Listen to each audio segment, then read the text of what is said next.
Hello my guys, my self mister Deepak. जैसा कि BEd examination के लिए 1 महीना रह गया है और मेरे काफ़ी मित्र हैं, काफ़ी दोस्त हैं जो बीएड का जिन्होंने एंट्रेंस एग्ज़ाम भरा है, वो चाहते हैं कि एंट्रेंस एग्ज़ाम में मैं उनकी हेल्प करूं।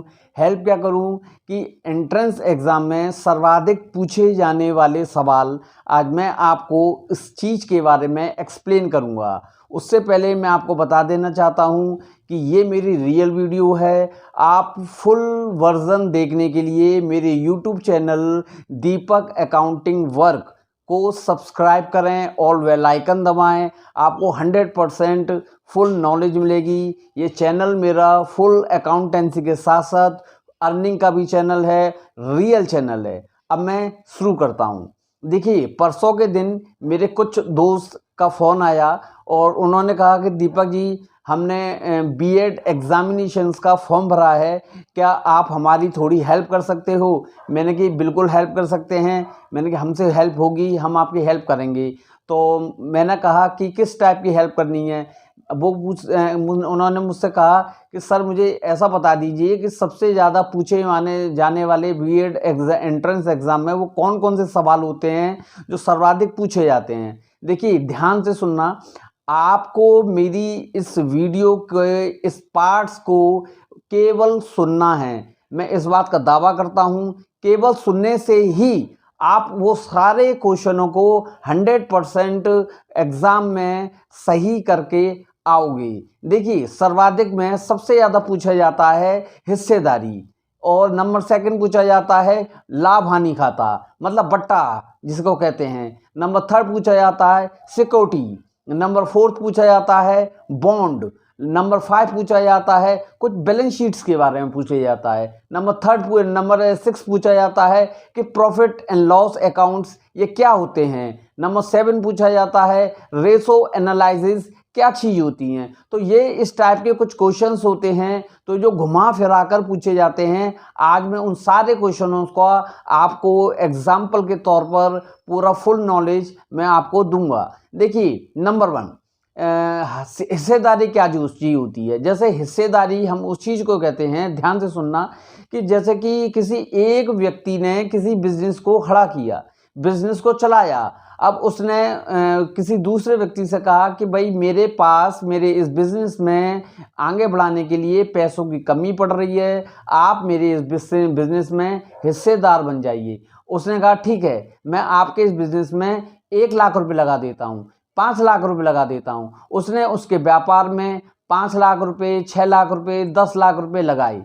अब उसके व्यापार को 1 साल भर के अंदर 1 लाख रुपए का प्रॉफिट हुआ। तो उस व्यक्ति का जितने परसेंट हिस्सेदारी थी, उतने परसेंट उस व्यक्ति का लाभ माना जाएगा। अगर नुकसान होता तो उतने परसेंट नुकसान माना जाता। यही चीज़ आपको शेयर मार्केट में हम लोग करते हैं, मगर हमें ये नहीं पता रहता है कि शेयर मार्केट हमारी हिस्सेदारी होती है। शेयर मार्केट को भी हम कैपिटलाइजेशन से, कैपिटल से मानते हैं। जैसे कि एग्जांपल में मैं आपको देना चाहता हूं कि कोई रिलायंस कंपनी है।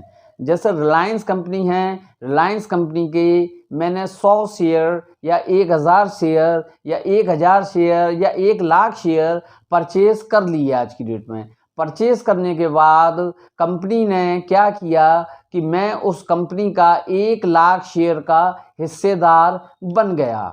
आज कंपनी का शेयर 500 रुपये का था। कल कंपनी ने अच्छा परफॉर्मेंस किया, अच्छी वर्किंग की, कंपनी का वो 500 रुपये का शेयर 600 रुपये का हो गया। तो देखिए, मेरा क्या है कि 100 रुपये पर शेयर का इंक्रीजमेंट हुआ। मतलब मुझे 1 लाख रुपए जो मैंने लगाए थे, 1 lakh into 100 is equal to our profit. ये होती है हिस्सेदारी। नंबर सेकंड होता है लाभ हानि भट्टा। लाभ हानि भट्टा क्या चीज होती है? वो होती है profit and loss account. Profit and loss account को 2 भागों में बांटा गया है। नंबर 1 में बांटा गया है ट्रेडिंग अकाउंट में। नंबर सेकंड में बांटा गया है प्रॉफिट एंड लॉस अकाउंट में। देखिए ट्रेडिंग अकाउंट में क्या क्या चीज़ आती है। ट्रेडिंग अकाउंट में हमेशा याद रखना कि खरीदी हुई वस्तु और जाने वाली वस्तु को ट्रेडिंग अकाउंट में शो करते हैं। ओपनिंग स्टॉक और क्लोजिंग स्टॉक को ट्रेडिंग अकाउंट में हम शो करते हैं। हमारा क्या निकल कर आता है, ग्रॉस प्रॉफिट। उस ग्रॉस प्रॉफिट का हमारी कंपनी से कोई लेना देना नहीं होता है। उस ग्रॉस प्रॉफिट में जितने भी हमारे ऑफिस के एक्सपेंसेस होते हैं, खर्चे होते हैं, सारे हम लेस करने के बाद जो हमें रिसीव होता है वो कंपनी का नेट प्रॉफिट होता है। जो नेट प्रॉफिट होता है उस नेट प्रॉफिट को कंपनी की कैपिटल में प्लस कर दिया जाता है। ये होता है आपका लाभ हानि खाता। Number third, security bond. Security bond क्या चीज़ होती है? देखिए सिक्योरिटी बॉन्ड वो चीज़ होती है कि जैसे कि गवर्नमेंट को आज की डेट में किसी पैसों की ज़रूरत है या किसी चीज़ की ज़रूरत है तो गवर्नमेंट ने क्या कर रखा है कि सिक्योरिटी बॉन्ड बना रखे हैं। गोल्ड का अलग बॉन्ड बना रखा है, सिक्योरिटी का अलग बॉन्ड बना रखा है। तो हम लोग उस बॉन्ड को खरीदते हैं, गवर्नमेंट को उतना पैसा देते हैं। गवर्नमेंट उस सिक्योरिटी बॉन्ड के बदले हमको क्या देती है? 7%, 8% हमें ब्याज देती है। ये होता है सिक्योरिटी बॉन्ड। सिक्योरिटी बॉन्ड के अलावा आपके बहुत सारी ऐसी चीज़ें होती हैं, छोटी छोटी चीज़ें होती हैं। अब आपका आता है रेशो एनालिसिस। देखिए रेशो एनालिसिस क्या होता है? रेशो एनालिसिस को हम परसेंटेज में डिवाइडेशन करते हैं। परसेंटेज में डिवाइडेशन कैसे करते हैं? रेशो एनालिसिस होता है कि एक फर्म में 4 व्यक्ति काम करते हैं। 4 व्यक्ति मतलब पार्टनर काम करते हैं। तो एक पार्टनर ने 1 लाख रुपए लगाई, एक पार्टनर ने 2 लाख रुपए लगाई, एक पार्टनर ने 3 लाख रुपए लगाई, एक चौथे पार्टनर ने 5 लाख रुपए लगाई। तो देखिए रेशो क्या निकल के आता है? 4 पार्टनर है ABCD। तो देखिए उसका निकल के आता है 1:2:3:4।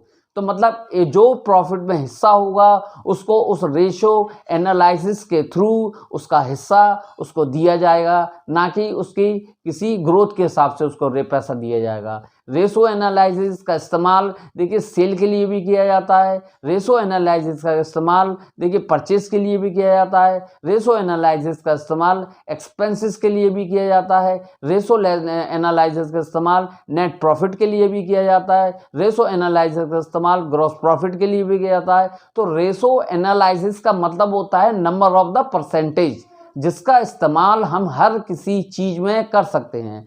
तो देखिए ये कुछ क्वेश्चंस होते हैं, कुछ इस तरीके के सवाल होते हैं जो बीएड एंट्रेंस एग्जामिनेशन में पूछे जाते हैं। स्टूडेंट इन एग्जामिनेशन में कंफ्यूज हो जाता है और कंफ्यूज होने के बाद वो इस चीज़ को गलती कर देता है। आपको गलती नहीं करना है, ध्यानपूर्वक बातों को समझना है, सुनना है कि मैंने क्या कहा आपसे, क्या नहीं कहा। और अगर किसी को मेरी बातों को समझ में नहीं आता है तो मेरे YouTube चैनल पर डिस्क्रिप्शन बॉक्स में मेरा पर्सनल मोबाइल नंबर मिलेगा, मेरा व्हाट्सअप नंबर मिलेगा। उस व्हाट्सअप नंबर से आप मुझे कॉलिंग भी कर सकते हो, आप मुझे व्हाट्सअप से नोट्स भी मंगा सकते हो। तो ये सारी सुविधा मैं आप लोगों को प्रोवाइड कर रहा हूँ। Thank you. जैसा कि मैं बीएड एंट्रेंस एग्ज़ाम के बारे में आप लोगों को बता रहा था। देखिए बीएड एंट्रेंस एग्ज़ाम में मेरा एक सबसे अहम पोर्शन रह गया था, वो है बैलेंस और शीट। देखिए बैलेंस शीट्स की मैं अलग से वीडियो बनाकर अपनी उस वीडियो के साथ क्लब कर दूंगा। देखिए सबसे ज़्यादा पूछे जाने वाले क्वेश्चंस होते हैं, what is the meaning of the balance sheet. पहली बात देखिए बैलेंस शीट्स के बारे में लोगों को पता ही नहीं है कि बैलेंस शीट्स क्या है। देखिए बैलेंस और शीट का मतलब होता है पेपर, बैलेंस का मतलब होता है जितने भी जो लेजर होते हैं कंपनी के, लेजर के क्लोजिंग बैलेंस को हम बैलेंस शीट में शो करते हैं। बैलेंस शीट में 2 साइड होती हैं। नंबर 1 साइड होती है क्रेडिट साइड, नंबर 2 साइड होती है डेबिट साइड। देखिए क्रेडिट साइड में क्या क्या चीज़ आती है। क्रेडिट साइड में आता है नंबर 1 कैपिटल। कैपिटल कौन होता है? कंपनी का मालिक होता है। कंपनी का मालिक होता है, उसको क्रेडिट साइड में रखते हैं। और करंट लायबिलिटीज़ आती है। करंट लायबिलिटीज़ क्या चीज़ होती है? करंट लायबिलिटीज़ वो होती है कि जैसा सन्ड्री क्रेडिटर्स कौन होते हैं? जिस व्यक्ति को हमें किन व्यक्ति को पैसा देना है। जैसे बैंक के ओवरड्राफ्ट क्या हैं, बैंक को कितना पैसा देना है और आउटस्टैंडिंग कितनी है जो हमें पे करनी है, पेबल सैलरी कितनी है, पेबल इलेक्ट्रिसिटी बिल कितने हैं, पेबल टेलीफोन के बिल कितने हैं। जिनका लायबिलिटीज़ वगैरह जो भुगतान करने वाली चीज़ें होती हैं वो सारी बैलेंस शीट्स के क्रेडिट साइड में आती हैं, लायबिलिटी पोर्शन में आती हैं। अब हम चलते हैं, देखिए डेबिट पोर्शन में। डेबिट पोर्शन क्या चीज़ होती है? डेबिट पोर्शन का मतलब होता है, पहला ऑप्शन आता है डेबिट पोर्शन में फिक्स असेट्स आता है। फिक्स असेट्स का मतलब होता है कि कंपनी के पास कितना कौन कौन से मोबाइल हैं, कौन सा फर्नीचर है, कौन सी लैंड एंड बिल्डिंग्स है, कौन सी कार है, ये सारी चीज़ें आती हैं असेट्स में। दूसरी आती है करंट असेट्स में। करंट असेट्स का मतलब होता है सन्डी डेप्टर्स। सन्डी डेप्टर्स का मतलब होता है कि कौन कौन सी पार्टियों से हमको पेमेंट लेना है, कंपनी का कैश इन हैंड कितना बचा है लास्ट 31 मार्च में, कंपनी का 31 मार्च में बैंक में कितना क्लोजिंग बैलेंस है जो हमें बैंक से लेना है, ठीक है, और कितना कंपनी ने इन्वेस्टमेंट कर रखा है, कंपनी के कितने देखिए सिक्योरिटी बॉन्ड हैं, कंपनी के किसके सिक्योरिटी फंड हैं। तो ये सारी जो डेटर्स लेने वाली चीज़ें होती हैं, ये सारी चीज़ें शो होती हैं बैलेंस शीट्स के डेबिट पोर्शन में। देखिए बैलेंस शीट्स का एक कंपनी के लिए बहुत बड़ा महत्व होता है। कंपनी की पोजीशंस को जानने के लिए बैलेंस शीट्स का इस्तेमाल किया जाता है। बैंक से लोन लेने के लिए बैंक का इस्तेमाल किया जाता है। लंबा लोन, फ्यूचर लोन लेने के लिए प्रोजेक्टेड बैलेंस शीट्स का इस्तेमाल किया जाता है। तो अब यही रिलेटेड कुछ क्वेश्चंस होते हैं जो बीएड एंट्रेंस एग्ज़ाम में पूछे जाते हैं। अगर किसी भी स्टूडेंट्स को, किसी भी व्यक्ति को कोई भी डाउट है तो मेरे देखिए डिस्क्रिप्शन बॉक्स में मेरा पर्सनल मोबाइल नंबर है। उस पर्सनल मोबाइल नंबर से अकाउंट से रिलेटेड कोई भी क्वेश्चंस जो एंट्रेंस एग्ज़ाम में आते हैं वो मुझसे पूछ सकते हैं। मैं नोट्स प्रोवाइड करूँगा 100% फ्री। मैं 1 रुपये का भी चार्ज आप लोगों से चार्ज नहीं करूँगा। बस मैं इतना कहूँगा कि दीपक अकाउंटिंग वर्क के चैनल को सब्सक्राइब करें और ज़्यादा से ज़्यादा शेयर करें। देखिए ये दुनिया का पहला एक ऐसा रियल चैनल है जो हमेशा मैं आप लोगों को पैसे कमाने की बात करूंगा, ना कि पैसे लेने की बात करूंगा।